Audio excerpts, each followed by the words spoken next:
ثم تجد يتكلم في الطب والهندسة والرياضة والسياسة والفلك وعلوم الفضاء ومشكلات المياه والتصحر وتغيير المناخ وكأنه واحد من أبرز العلماء في تلك الفنون مع أن بضاعته في ذلك كله مزجاة ولكنها شهوة الكلام والاستعلاء على الآخرين، ثم هو لا يلتزم في حديثه بأدب الحوار أو يعطي غيره فرصة للتعبير عن رأيه، بل يبادر بتخطئة الرأي الآخر قبل أن يستمع إليه جيدا، وهذا يدل على مرض في القلب وانتصار للنفس وعدم رغبة في ظهور الحق أو تقبله من الآخرين، والثرثار كثير التعدي على الآخرين واحتقارهم، والنبي صلی اللہ علیہ وسلم يقول المسلم من سلم المسلمون من لسانه ويده. ثم تجد، پھر تم پاؤ گے اس کو، یتکلم کہ وہ کلام کرتا ہے، فی الطب میڈیسن میں، والہندستی اور انجینئرنگ میں، والریاضتی اور ریاضی میں، والسیاستی اور سیاست میں، والفلکی اور علوم فلکیات میں، اسٹارز وغیرہ، اسٹرالوجی وغیرہ میں، وعلوم الفضاء اور انوائرمنٹ کے بارے میں، فضاء کے علوم، ومشکلات المیاہ اور پانی کی مشکلات، یعنی دنیا میں پانی کی جو کمی ہو رہی ہے، والتصحر اور صحرا میں بدلنا، یعنی جو علاقے خشک ہو رہے ہیں، وتغییر المناخ اور ویدر چینج، مناخ ویدر کو کہتے ہیں، آب و ہوا کی تبدیلیاں، ان سب ٹاپکس پہ وہ بات کرتا ہے. وَكَأَنَّهُ وَاحِدٌ مِّنْ أَبْرَزِ الْعُلَمَاءِ، گویا کہ وہ بڑے بڑے علماء میں سے ایک ہے، فی تلک الفنون، ان فنون میں، مع ان بداعتہ، حالانکہ اس کی پونجی، فی ذالک، اس میں، کلہ، سب میں، مزجات، بہت ہی معمولی ہے، یعنی بہت ہی سرسری سطحی تھوڑا سا علم ہے اس کو ان ٹاپکس پر، لیکن کیوں اتنی باتیں کرتا ہے؟ وَلَكِنَّهَا شَهْوَةُ الْكَلَامِ، لیکن اس کو بہت باتوں کی خواہش ہے، یعنی شہوت ہے، لسٹ ہے، یعنی باتیں کرنے کی بھی ایک شہوت ہوتی، خواہش ہوتی، بولنے کا شوق ہے. والاستعلاء علی الآخرین، اور دوسروں پر برتری جتانے کا شوق، دوسروں کو دبانے کا شوق. ثم هو لا يلتزم في حدیثہ، پھر وہ نہیں اہتمام کرتا اپنی بات چیت میں، بأدب الحوار، گفتگو کے آداب کی، یعنی جب بات کرتا ہے تو اس میں گفتگو کے جو مینرز ہیں، ایٹیکیٹس ہیں، اخلاق ہے، ادب ہے، اس کا کوئی خیال نہیں کرتا. او یا یؤتی، نہیں دیتا غیرہ، اپنے علاوہ کسی کو بھی، فرصتاً، کوئی موقع، للتعبیر عن رأیہ، اپنی رائے کے اظہار کا، صرف خود ہی بولتا رہتا ہے، دوسرے کو بات کرنے کا موقع ہی نہیں دیتا. بل یبادر بتخطئۃ الرأی الآخر، بلکہ جلدی کرتا ہے دوسرے کی رائے کو غلط ثابت کرنے میں. تخطئہ غلط، خطا، الرأی الآخر دوسرے کی رائے، قبل ان یستمع الیہ جیدا، اس سے پہلے کہ اس کو اچھی طرح سنا جائے. وہذا یدل علی مرض، یہ دلالت کرتا ہے بیماری پر، فی القلب، دل کی، وانتصار للنفس، اور اپنی مدد یا اپنے بچاؤ کی. انتصار ہوتا ہے اپنی مدد کرنا، اپنا بچاؤ کرنا، للنفس، نفس کی، یعنی اپنے آپ کو ڈیفینڈ کرنے کی. وعدم رغبت فی ظہور الحق، اور رغبت کا نہ رکھنا حق کو ظاہر کرنے میں، یعنی اس کا یہ شوق نہیں ہوتا کہ صحیح بات سامنے آئے. او تقبلہ من الآخرین، یا دوسروں سے قبول کرنے میں. پھر تم دیکھو گے کہ وہ طب میں، انجینئرنگ میں، ریاضی میں، سیاست میں، آسمان اور فضا کے علوم میں، پانی کی مشکلات میں، جنگلوں اور آب و ہوا کی تبدیلی کے بارے میں بھی بات کرتا ہے. گویا کہ وہ ان فنون میں سب سے برتر عالم ہے، حالانکہ ان تمام فنون میں اس کا سرمایہ انتہائی قلیل ہے، اور دراصل یہ بات کرنے اور دوسروں پر برتری پانے کی خواہش ہے. پھر اس کے ساتھ ساتھ وہ اپنی بات چیت میں گفتگو کے آداب کا بھی لحاظ نہیں رکھتا، یہ کسی دوسرے کو اپنے اظہار خیال کا موقع ہی نہیں دیتا، بلکہ یہ دوسروں کی رائے کو غلط ثابت کرنے کے لیے پہل کرتا ہے. اس سے پہلے کہ اس کی بات اچھی طرح سنی جائے. یہ اس کی عقل کی بیماری، اس کے نفس کے کمتر ہونے اور حق کے غلبے میں دلچسپی نہ رکھنے اور حق کو دوسرے سے قبول نہ کرنے کی دلیل ہے. تو اس پیراگراف میں سرسار کی کیا علامت بتائی گئی ہے کہ کون ہوتا ہے سرسار؟ جی، دوسروں کی رائے کو غلط ثابت کرنے کا شوق. جی، علم کی کمی، وہی احساس کمتری ہے نا، تو اس کو دور کرنے کے لیے وہ بڑی بڑی باتیں کرتا ہے جس کے بارے میں وہ کچھ جانتا نہیں ہوتا. اصل میں اس کتاب پڑھنے کا مقصد ہی ہم سب کو آئینہ دکھانا ہے کہ ہم کیا کر رہے ہیں، تاکہ ہم ان چیزوں سے باہر نکلیں. تو بیسیکلی جو اس پیراگراف میں بتایا گیا ہے کہ سرسار جو ہے بے موقع محل کی بولتا ہے، بغیر علم کے بولتا ہے، پلس اس کو گفتگو کے مینرز نہیں آتے، بہت پاتونی پن، گفتگو کے آداب سے نابلد ہونا ہے. یہ لکھ لیجیے اپنے پاس. اور جیسے یہ ہر چیز کے اندر ہم لائک کرتے ہیں یا ہم یہ شو کرتے ہیں ہمیں ہر چیز کی نالج ہے، تو یہ بات بھی غلط ہے. ہمیں خاموش رہنا چاہیے، اس طرح نہیں کرنا چاہیے. گفتگو کے آداب میں کیا کیا شامل ہے؟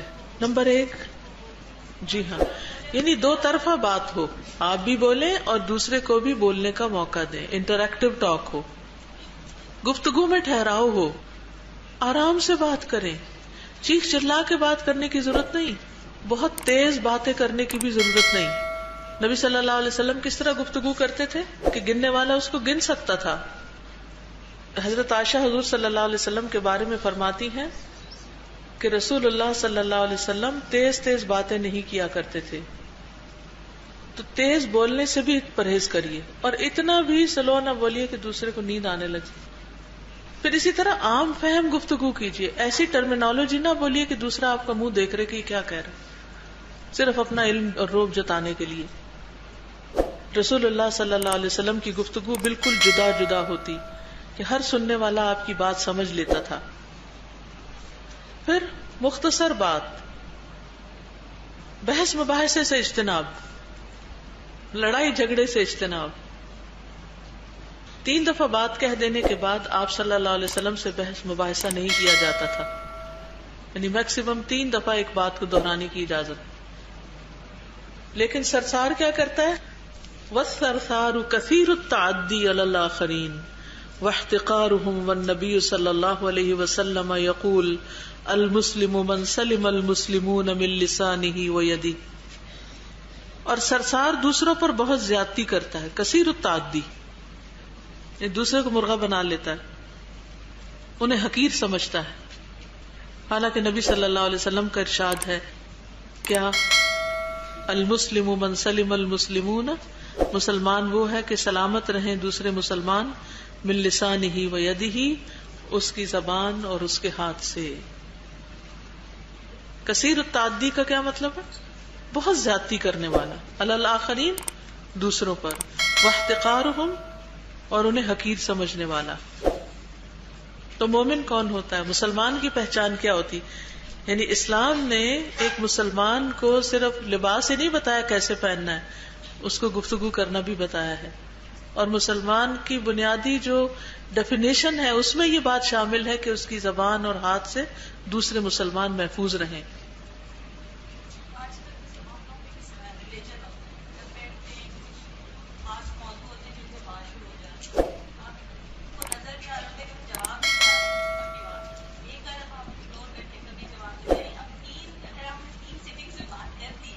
جی بالکل، بعض لوگ ہوتے ہیں جیسے ریلیجن ہے، پالیٹکس ہے، سپورٹس ہیں، وہ اس کے دل دادا ہوتے ہیں اور انہیں اس کے اوپر ضرور بات کرنی ہوتی، اور وہ آپ سے کچھ پوچھ نہیں رہے ہوتے، انہیں صرف سنانا ہوتا ہے آپ کو. تو آپ کا فرض کیا ہے؟ اگر کوئی کام کی بات ہے سن لیں، اگر نہیں تو اگنور کر دیں اور الجھے مت، اور جواب میں بحث مباحثے سے پرہیز کریں، ورنہ گھروں کا ماحول بھی ٹینس ہو جاتا ہے. استاد جیسے ابھی میں 2 دن پہلے ہی پڑھ رہی تھی، ایک ریسرچ تھی، اس میں لکھا ہوا تھا کہ جو لوگ بہت زیادہ بولتے ہیں تو ان کے نقصانات لکھے تھے کہ ہیلتھ ایشوز کیا ہیں. اب یہ تو ہم ساری روحانی طور پہ پڑھ رہے ہیں کہ بہت سارے نقصانات ہیں، لوگ ان سے تنگ آ جاتے ہیں. استاد وہ کہہ رہے تھے کہ 90% آف دا بیماری جو آج کل ہو رہی ہے لوگوں کو، heart problems, mental illness, muscle problems, جو بھی سب کچھ ہو رہا ہے، it is all cause of talking so much. سبحان اللہ. میں اتنی حیران تھی کہ کارڈیک اریسٹ جو بیسکلی ہو رہے ہیں وہ زیادہ بولنے کی وجہ سے. کارڈیک اریسٹ زیادہ بولنے کی وجہ سے ہو رہے ہیں، مسل پرابلمز زیادہ بولنے کی وجہ سے ہو رہے ہیں، کیونکہ بولنے میں انرجی لگتی ہے، تو پھر جب زیادہ بولتے ہیں تو کرنے کے وقت پھر کچھ آپ کرنے کے قابل نہیں رہتے، جو گرجتے ہیں وہ برستے نہیں۔ تو مومن وہ ہے جو کسی کو اذیت نہ دے۔ ابو ہریرہ سے روایت ہے کہ رسول اللہ صلی اللہ علیہ وسلم سے ایک آدمی نے عرض کیا کہ فلاں عورت کثرت سے نماز، روزہ اور صدقہ کرنے میں مشہور ہے، نمازیں، روزہ، صدقہ، لیکن وہ اپنی زبان سے پڑوسیوں کو ستاتی ہے۔ نبی صلی اللہ علیہ وسلم نے فرمایا وہ جہنمی ہے۔ نماز، روزہ، صدقہ، نماز، روزہ، صدقہ، کم ہی کسی کو نصیب ہوتی ہیں یہ ساری چیزیں، لیکن زبان سے تکلیف دیتی ہے، فرمایا وہ جہنمی ہے۔ پھر اس نے کہا یا رسول اللہ فلاں عورت نماز، روزہ، صدقہ کی کمی میں مشہور ہے، یعنی فرائض تو ادا کرتی لیکن نفلی، بے شک وہ صرف پنیر کے چند ٹکڑے صدقہ کرتی ہے لیکن اپنی زبان سے اپنے پڑوسیوں کو نہیں ستاتی، آپ نے فرمایا وہ جنتی ہے۔ اس کے بعد کیا گنجائش رہ جاتی ہے کسی کو بھی ستانے کی؟ اللہ اکبر، کیونکہ زبان کے تیر جو ہیں وہ دوسرے تیروں سے زیادہ بڑے زخم کرتے ہیں۔ اگر ہم کم بولنا شروع کر دیں نا، اور ٹھہر کے بولیں اور آہستہ بولیں اور ضرورت کا بولیں تو ہم اس سے باہر نکل آ سکتے ہیں۔ یعنی اس سے کیا پتہ چلتا ہے کہ زبان جو ہے وہ تو ساری عبادتیں بھی ڈسٹرائے کر دیتی ہے۔ جی ہاں،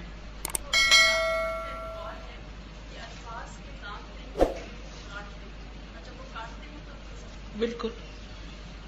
استغفر اللہ، استغفر اللہ۔ اب یہ عورتوں کے بارے میں خاص طور پر، کیونکہ مردوں کے مقابلے میں عورتیں زیادہ بولتی ہیں۔ پھر اسی طرح کسی کی غیبت کر کے اس کی عزت کے درپے ہو جانا۔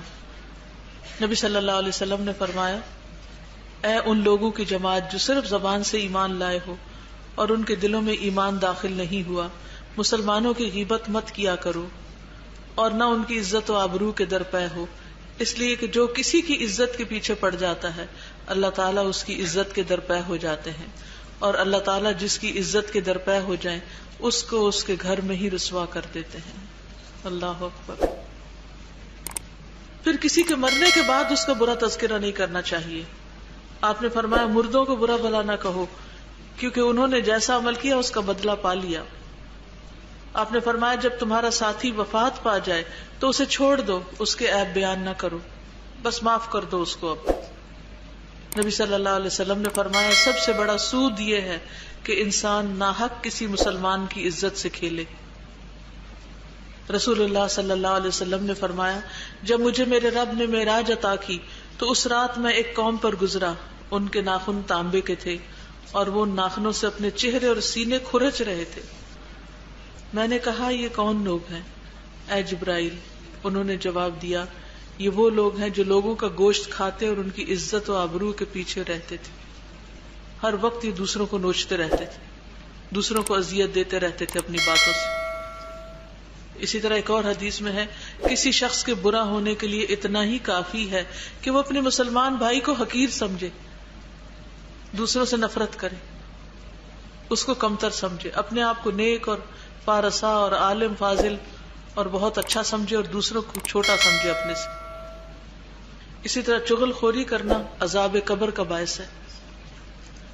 پھر گالی گلوچ کرنا، آپ نے فرمایا دو گالی گلوچ کرنے والے دو شیطان ہیں، ایک دوسرے کی آبرو ریزی کرتے اور جھوٹ بولتے ہیں۔ آپ نے فرمایا اللہ کے ہاں سب سے زیادہ ناپسندیدہ آدمی وہ ہے جو سخت جھگڑالو ہو، یعنی جھگڑا کرنے والے اللہ کو سخت ناپسند ہیں، اللہ تعالیٰ ان سے محبت نہیں کرتا۔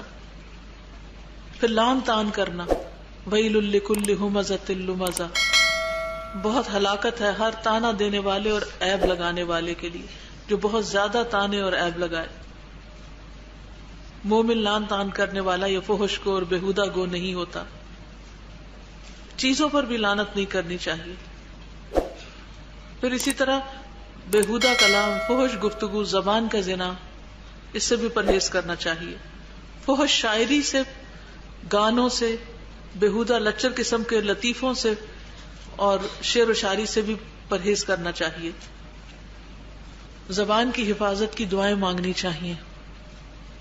ایک دعا ہے اللہم انی اعوذ بک من شر سمعی ومن شر بصری ومن شر لسانی ومن شر قلبی ومن شر منی.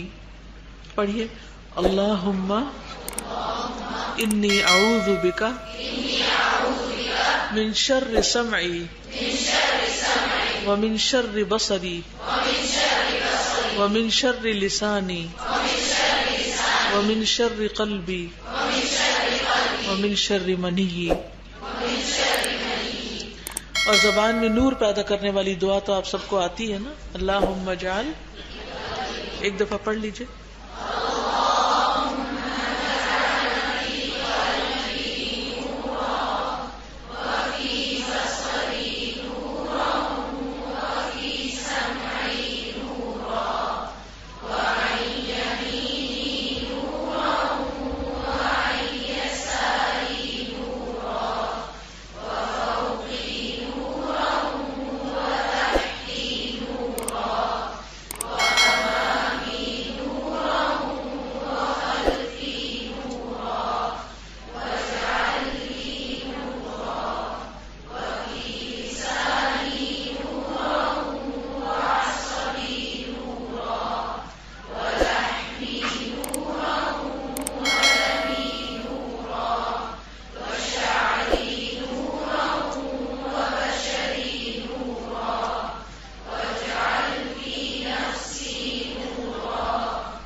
ولذلك اوصى النبي صلى الله عليه وسلم بحفظ اللسان وعدم استخدامه الا فيما يفيد ويجلب الخير لصاحبه وللناس.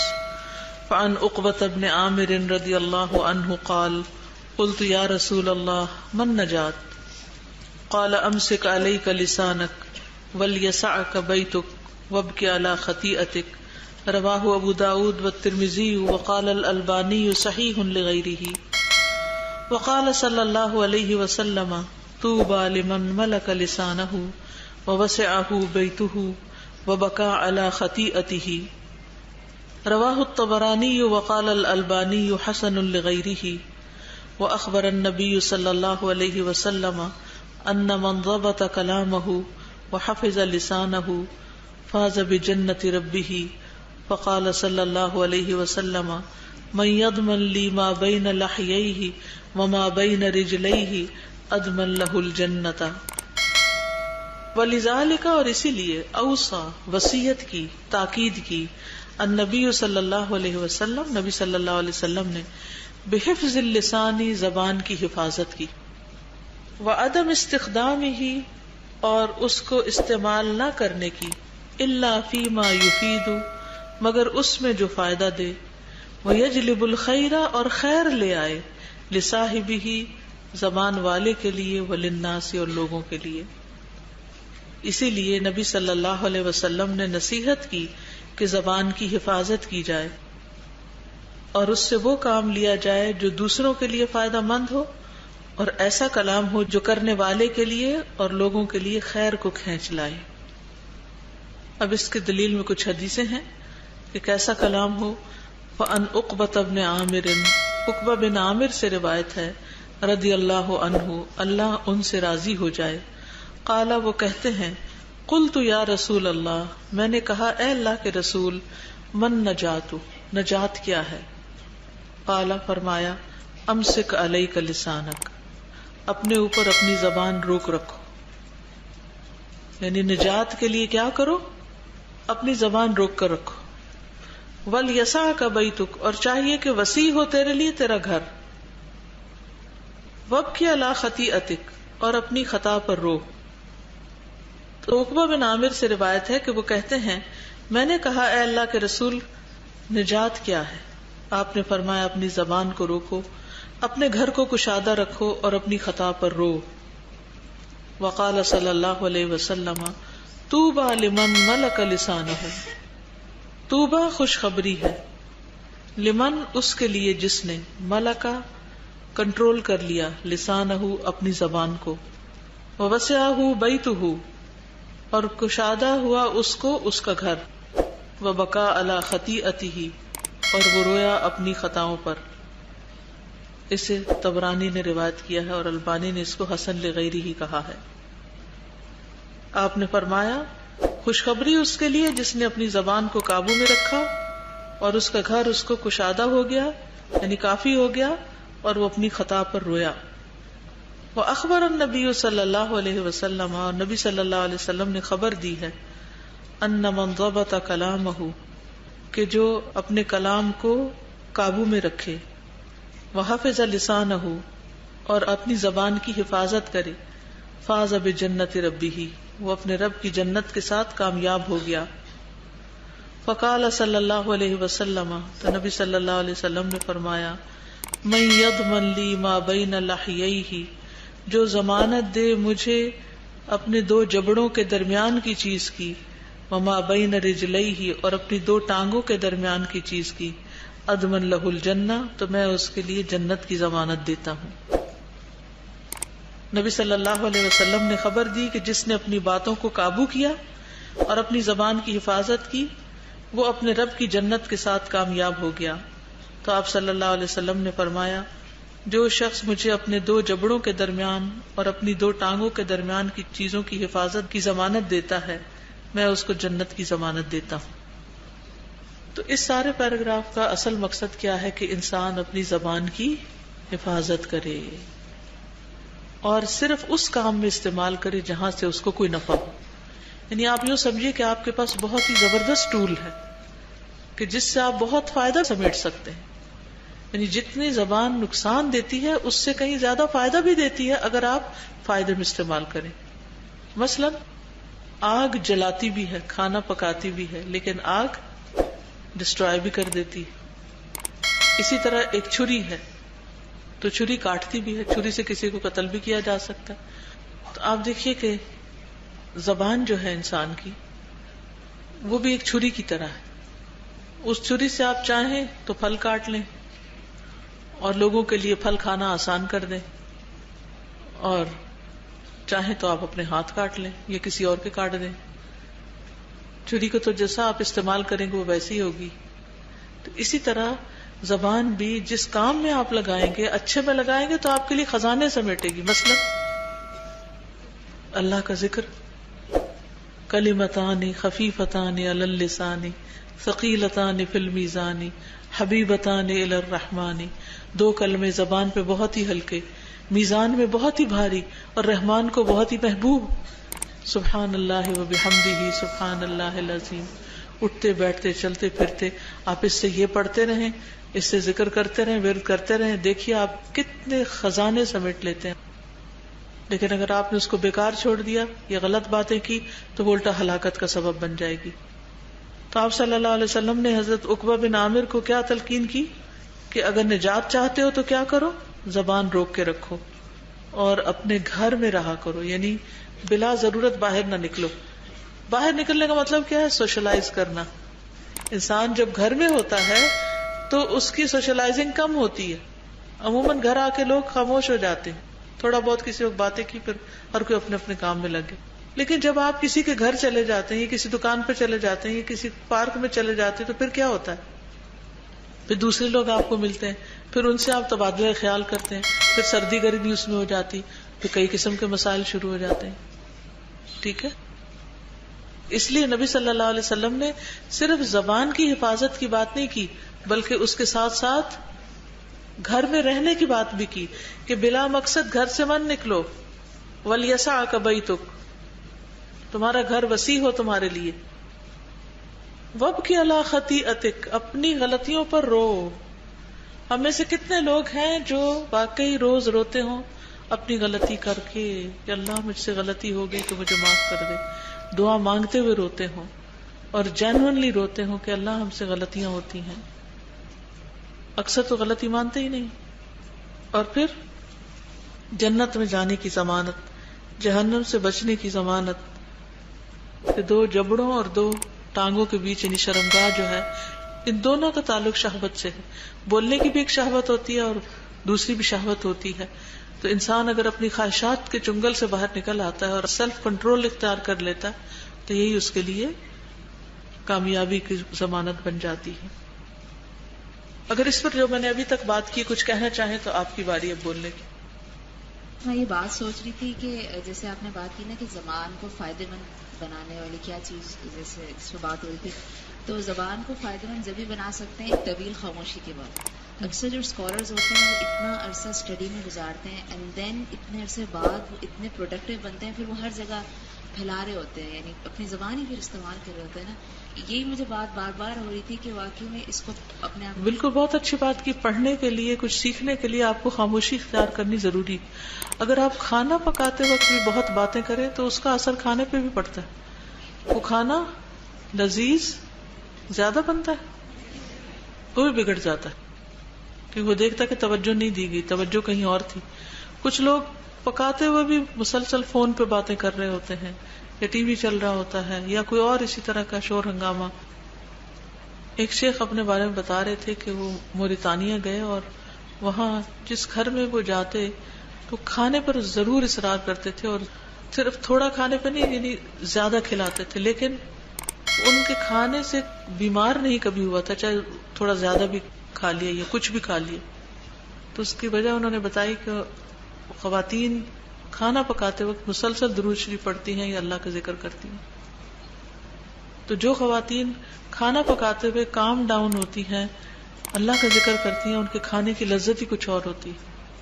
اور جو کھانا پکاتے وقت ہنگامہ مچائے ہوئے ہوتے ہیں اور شور اور غصہ کہ مجھے کیوں پکانا پڑ رہا ہے اور کیوں نہیں، اور سر سے اتارنے والی بات، وہ کھانا غذا تو ہوتا ہے، شفا نہیں بنتا. کسی بھی کام کو کوالٹی دینے کے لیے ضروری ہے کہ خاموشی اختیار کی جائے اور توجہ کے ساتھ اس کام کو کیا جائے. ہر وقت صرف بولتے ہی نہ چلا جائے. ہم بعض اوقات کسی محفل میں اٹھتے ہیں، بول بول بول کے وہاں باتیں کر کر کے تھکتے نہیں، پھر گاڑی میں آ کے بیٹھتے پھر بولنا شروع کر دیتے، پھر اس مجلس پہ تبصرہ شروع کر دیتے، گاڑی سے اترتے پھر گاڑی کے اوپر تبصرہ شروع کر دیتے ہیں. یعنی کوئی وقت ایسا نہیں ہوتا کہ جس میں ہم تسبیحات کریں. مثلا لا الہ الا اللہ وحدہ لا شریک لہ لہ الملک ولہ الحمد ایک تسبیح ہے. آپ لوگوں کے پاس کارڈ ہے وہ الطریق الی الجنہ والا کارڈ، تو اس میں آپ دیکھیے کہ کیا بتایا گیا کہ جو یہ تسبیح 100 دفعہ دن میں پڑھے گا وہ شیطان کی شر سے محفوظ رہے گا. کتنے لوگ ہیں جو یہ نہیں پڑھ پاتے؟ کیا ان کے پاس وقت نہیں ہوتا؟ کیوں نہیں پڑھتے؟ کیونکہ چپ نہیں رہتے، ذکر کے لیے وقت ہی نہیں نکالتے. 10 منٹ نکالنا ان کے لیے محال ہے. کئی خاموشی سے ایک طرف نہ وہ بیٹھتے نہ کوئی بیٹھنے دیتا ہے، یہ ایک الگ مصیبت ہے. یعنی اگر آپ خاموشی اختیار بھی کرنا چاہیں تو لوگ اتنا بولتے ہیں کہ چپ نہیں رہنے دیتے. کچھ نہ کچھ جو ان کے ذہن میں وسواس آتے رہیں گے، جو ان کو اپنی گھبراہٹیں ہوں گی وہ دوسروں کے ساتھ بیان کرتے رہیں گے اور کسی وقت خاموشی اختیار نہیں کریں گے. یعنی کوئی وقت تو ایسا ہونا چاہیے کہ جس میں بیٹھ کے انسان اللہ کا ذکر کرے. اور آپ اس چیز کا تجربہ کر کے دیکھ لیجئے، 100 دفعہ اپنی انگلیوں پر یہ کلمہ پڑھیے اور اس کے بعد دیکھیے آپ کے سارے ہاتھوں کی بھی ایکسرسائز ہو جائے گی اور آپ کے ہاتھوں کی جو تھکاوٹ اور دردیں اور اکڑن اور کئی اس میں چیزیں ہوتی ہیں وہ بھی ختم ہو جاتی ہیں. یعنی میں نے اس پہ بڑا غور کیا ہے کہ وہ دوسری تصویر پہ ہوتی ہے، لیکن جب انگلیوں کے ساتھ پڑھتے ہیں تو آپ دیکھیے جیسے چائنیز طریقہ علاج ہے اور بھی کورین وغیرہ بھی، جس میں وہ کہتے ہیں کہ پوری باڈی جو وہ ہاتھ پہ ریفلیکٹ کرتی اور ہاتھ کے مختلف حصوں کو پریس بھی کرتے رہتے ہیں، یہ ٹچ کرتے ہیں یہ. تو اگر آپ واقعی انگلیوں پر 100 دفعہ اور ہر نماز کے بعد 33 بار آپ پڑھتے ہیں تو آپ کر کے دیکھیے، انگلیاں ٹچ کیجیے، سبحان اللہ سبحان اللہ سبحان اللہ سبحان اللہ. تھکاوٹ اتارنے کا نسخہ کیا بتایا نبی صلی اللہ علیہ وسلم نے؟ تو میں اس پر غور کر رہی تھی کہ تسبیحات اور تھکاوٹ، جی آپ اپنے ہاتھوں کو اپنے ہاتھوں سے ہی ٹچ کیجیے، آپ کی تھکاوٹ اتر جائے گی اور ساتھ اللہ کا ذکر کیجیے. دل بھی پرسکون اور جسم بھی پرسکون، اور پرسکون نیند آئے گی، پوری سرکولیشن شروع ہو جائے گی. کھلا پڑھنے کا بھی فائدہ ہے، لیکن جو طریقہ نبی صلی اللہ علیہ وسلم نے جس ذکر کے لیے کیا بتایا ہے اس کا بہت بڑا فائدہ ہے. اگر ہم سنت کے مطابق زندگی بسر کرنا شروع کر دیں تو بہت سے مسائل خود بخود ختم ہو جائے اور ہمیں پتہ بھی نہ چلے. امریکہ میں ایک مصری خاتون ہے, ایک اسکول چلا رہی ہے, اسلامک اسکول. تو وہ سمجھیے کہ 12 گھنٹے سے بھی زیادہ کام کرتی ہیں, ہیڈ مسٹریس ہے, اور پوری ایکٹیویٹیز میں اسکول کے حصہ لیتی ہے, اور بچوں والی ہے. ہر سال ماشاءاللہ بچے بھی پیدا ہوتے ہیں ان کے. لیکن وہ کہہ رہی تھی کہ رات کو سونے سے پہلے مسنون دعائیں پڑھنے کے بعد میں اپنی انرجی قائم کرنے کے لیے تسبیح فاطمہ, اس کے بغیر میں سوتی ہی نہیں, اور میں صبح اٹھتی ہوں تو مجھ میں اتنی انرجی ہوتی ہے کہ میں بہت آرام سے کام کر سکتی ہوں. الحمدللہ. آپ سب بھی تجربہ کیجیے. میم ایک چیز مجھے ہمیشہ کنفیوز کرتی ہے کہ دیکھیں when somebody criticize you, it always happens everywhere. آپ کہیں موو کرتے ہیں, آپ قرآن پڑھنے کے بعد آتا ہے کہ تواضع اختیار کرو, اس کو معاف کر دو, اللہ تعالیٰ عزت دے گا. لیکن میم ہم صبر کرتے ہیں, معاف بھی کر دیتے ہیں, لیکن بعض دفعہ something are so hurting. آپ ان کو فورگیٹ کرنے کے لیے کیا ایکسرسائز کریں؟ وہ آپ کے دل میں اتنی جلدی نہیں آپ بھولتے. جی کچھ چیزیں واقعی نہیں بھولتی, لیکن ایسی چیزوں کو کنٹرول کر لینا چاہیے کہ بار بار ان کا ذکر نہ کریں, کیونکہ زخموں کو بار بار چھیڑا جائے تو اور ہرے ہو جاتے ہیں. اپنے آپ کو اتنا مصروف رکھیں کہ ایسی فضول باتیں یاد ہی کم آئیں, کیونکہ ان کو آپ زندگی سے نکال نہیں سکتے. وہ ہو چکی ہیں, ان کے ٹھپے لگ چکے ہیں, ان کو اللہ ہی ہے جو آپ کے دل سے مٹا دے, ورنہ مشکل ہوتا ہے. تو جو ایسی چیزیں ہیں وہ ہرٹ بھی کریں گی, اور اس میں ہمارے سیکھنے کے لیے بھی بہت کچھ ہے. اللہ تعالیٰ کا کوئی بھی کام بے مقصد نہیں ہوتا. کچھ لوگوں کو ہماری زندگی میں اس لیے لے آتا ہے تاکہ ہم اپنے آپ پر غور کرتے رہیں اور اپنی اصلاح کرتے رہیں. ساسا مجھے کہنا یہ تھا کہ جب کبھی کوئی بیمار ہوتا ہے, جیسے کسی کو کینسر ہو گیا یا کسی کو ہیپیٹائٹس بھی, تو 20% وہ میڈیسن سے صحیح ہو جاتا ہے, مگر اس کو 80% ہمارے مورل سپورٹ کی ضرورت ہوتی ہے. تو وہ ہماری پازیٹیو گفتگو سے ہی آ سکتی ہے, جو اکثر ہم نہیں دے پاتے اور ہمیں دینی چاہیے. بہت اچھی بات انہوں نے کی کہ بہت سی بیماریوں کا علاج مثبت گفتگو ہے, لیکن عام طور پر مریض کو آس پاس ڈرانے والے بہت ہوتے ہیں, اور خود بھی انسان ہمت ہار کے مایوسی کی باتیں کرتا ہے. تو ایسے میں سکسیس سٹوریز کو سامنے لانے کی ضرورت ہے کہ جس میں لوگوں نے ان بیماریوں پر قابو پایا, دوا اور دعا اور مثبت گفتگو کے ذریعے. استاذہ میں نے اپنا 2015 کا ٹارگٹ بنایا تھا کہ مجھے خوش رہنا ہے, تاکہ میں جتنی خوش رہوں گی میں اتنے ہی اچھے کام پازیٹیو طریقے سے کر سکوں گی. اور چونکہ ڈپارٹمنٹ کے حوالے سے بھی مجھے بہت سارے کام کرنے تھے, 2014 تھوڑا سا پریشانی کے حوالے سے زیادہ گزرا تھا. تو جب میں سوچتی نا مجھے خوش رہنا ہے, تو ہر وہ چیز جو مجھے تکلیف دے رہی ہوتی ہے, جس کی وجہ سے میں کچھ نیگیٹو بولنے کا شیطان مجھے موٹیویٹ کر رہا ہوتا ہے, میں فوراً ان چیزوں کو وہاں سے ہٹا دیتی ہوں. الحمدللہ, اس سے بہت فائدہ ہوا ہے کہ اپنی سمجھ آئی آپ کو بات کہ انہوں نے 2015 کا ٹارگٹ رکھا ہے خوش رہنا ہے, خوش رہیے. تو کہتی ہیں میں نے اور بھی اپنے کام کے حوالے سے بھی کچھ ٹارگٹ سیٹ کیے ہیں, اور جب کوئی رکاوٹ آتی, ہرڈل ہوتی ہے یا کوئی تکلیف دہ چیز آتی ہے, تو میں سوچتی ہوں میرا تو جو گول ہے وہ خوش رہنے کا ہے, تو میں ان منفی چیزوں کو اپنے راستے سے ہٹا دیتی ہوں. بہت ہی اچھا طریقہ ہے اگر انسان ڈیلی اپنا ٹارگٹ رکھے کہ میں نے خوش رہنا ہے, مسکراتے رہنا ہے, اور جب کوئی بری چیز سامنے آئے تو مسکراہٹ سے اس کو زائل کر دے تو انشاءاللہ ٹھیک ہو جائے. اصل میں بہت ساری چیزیں ہوتی بھی ہیں ہمارے لیے تکلیف دہ, لیکن ہم ان کو اپنے اوپر سوار کر لیتے ہیں. تو منفی چیزوں کو اپنے ذہن پہ سوار نہ کیجیے, ٹھیک ہے نا.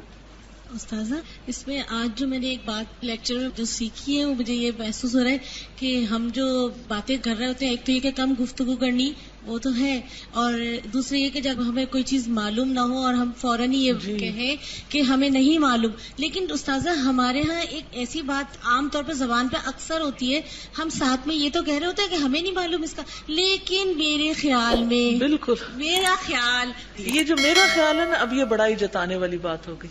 امام مالک کے بارے میں آپ نے سنا ہوگا کہ ان کے پاس ایک شاگرد آیا مغرب سے, جو سینکڑوں میل کا سفر کر کے آیا تھا. تو اس نے لوگوں کے بھی بہت سے سوال اکٹھے کیے ہوئے تھے, تو آ کر امام کی مجلس میں بیٹھا اور پوچھنے لگا سوال نمبر 1. تو امام نے کہا لا ادری, مجھے اس کا جواب نہیں آتا. تو وہ تھوڑا سا پریشان ہوا, کہنے لگا میں اتنی دور سے آیا ہوں تو میں اب کیا کروں. چلے دوسرا سوال, امام نے کہا لا ادری, مجھے نہیں آتا. تیسرا سوال لا ادری. وہ سخت پریشان ہوا, کہنے لگا میں واپس جا کے لوگوں کو کیا بتاؤں گا کہ میں کیا سیکھ کر آیا ہوں. تو آپ نے کہا لوگوں سے جا کر کہنا کہ امام مالک کہتا ہے کہ لا ادری, میں نہیں جانتا. حالانکہ وہ بہت بڑے امام تھے, لیکن اس کے باوجود جو بات نہیں جانتے تھے آنےسٹی کے ساتھ, ایمانداری کے ساتھ کہتے تھے یہ مجھے نہیں معلوم. کیا ضروری ہے کہ ہر بات ہمیں معلوم ہو؟ کیا یہ پاسبل ہے کہ ہر بات ہمیں معلوم ہو؟ یہ ہو ہی نہیں سکتا, ہمیں ہر بات معلوم نہیں ہو سکتی. تو جھوٹ بول کر اپنی بڑائی جتانے کے شوق میں کہ کوئی یہ نہ سمجھے کہ لو بےزتی ہو جائے گی کہ اس کو یہ بھی نہیں آتا. ہاں نہیں آتا, میں انسان ہوں, مجھے یہ بات نہیں پتا چلی یا میرے ذہن میں نہیں ہے اس وقت. تو اس سے آپ ریلیکس رہیں گے کہ لا تقف ما لیس لک بہ علم, اس چیز کے پیچھے مت پڑو جس کا تمہیں علم نہیں. اور یہ جملہ بھی چھوڑ دو, یس آئی نو, یس آئی نو, یہ بھی تکبر والا جملہ ہے, یس آئی نو. مجھے یہ بتانا تھا کہ جو اپنی تصویر بتائی تھی بی بی فاطمہ کی, تو مجھے بہت پہلے میری ممانی نے ذکر کیا تھا, تو واقعی سے جب بھی میں اس کو پڑھتی ہوں تو ہاتھ پہ جب کرتی ہوں تو اتنے ملائم ہو جاتے ہیں کہ اب مجھے اکثر یاد آتا ہے جب جسم میں درد ہوتا ہے تو میں واقعی سے کرتی ہوں. وہ کہتی ہیں کہ اکثر میرے ساتھ یہی ہوتا ہے کہ یہ تصویر جب میں پڑھتی ہوں تو میرے ہاتھ ملائم ہو جاتے ہیں, یعنی اکڑن دور ہو جاتی, تھکاوٹ دور ہو جاتی. جس طریقے سے ہم لوگوں کو اپنی شکل نظر نہیں آتی, اس طریقے سے ہم لوگوں کو اپنی غلطیاں بھی نظر نہیں آتی. جی بالکل, اور سامنے والے کی شکل نظر آتی, اس میں بہت اچھی بات کی کہ ہمیں اپنی شکل نظر نہیں آتی تو اپنی غلطیاں بھی نظر نہیں آتی. بہتر ہے کہ ہم لوگ خاموشی سے چپ چاپ, جس طرح شیشہ دیکھ کے اپنی شکل دیکھتے ہیں, اس لیے خاموشی سے بیٹھ کے اپنی غلطیوں پہ غور تو کریں شام کے ٹائم. جی بالکل صحیح, بالکل صحیح. یہ دیکھیے نا, اس حدیث کے اوپر عمل کیجیے. حدیث کیا کہتی ہے؟ نجات کیا ہے؟ اپنی زبان کو روکو, گھر کو کشادہ رکھو اور اپنی غلطیوں پر رو. اپنی شکل نظر نہیں آتی, اپنی غلطیاں نظر نہیں آتی, لہٰذا اپنی طرف توجہ نہیں, ساری توجہ دوسرے کی طرف ہوتی ہے کہ وہ کیا کہہ رہا ہے, وہ کیا کر رہا ہے. زندگی گزارنے کے لیے اچھے عمل کو یاد کیا جاتا ہے, برے عمل کو بھول جانا زیادہ بہتر ہے. خوش رہنے کا ایک نسخہ یہ ہے کہ انسان دوسرے کے اندر ہمیشہ اچھی بات تلاش کرے, اس سے خود بھی خوش رہے گا اور دوسرا بھی خوش رہے گا. کیونکہ ہر انسان کے اندر اگر کچھ کمیاں ہیں تو کچھ خوبیاں بھی ضرور ہوتی ہیں. جب ہم انہیں دیکھتے ہیں تو اپریشیٹ کرتے ہیں, شکر گزار ہوتے ہیں, تو ہماری خوشیوں میں اضافہ ہوتا ہے. میں یہ شیئر کرنا چاہتی ہوں کہ کبھی کبھی یہ بہت تکلیف دہ چیز ہوتی ہے کہ انسان بہت باتونی لوگوں میں گھرا ہوا پایا جاتا ہے اپنے آپ کو. صحیح, یعنی وہ اس سے پیچھا چھڑا نہیں سکتا سچویشن سے.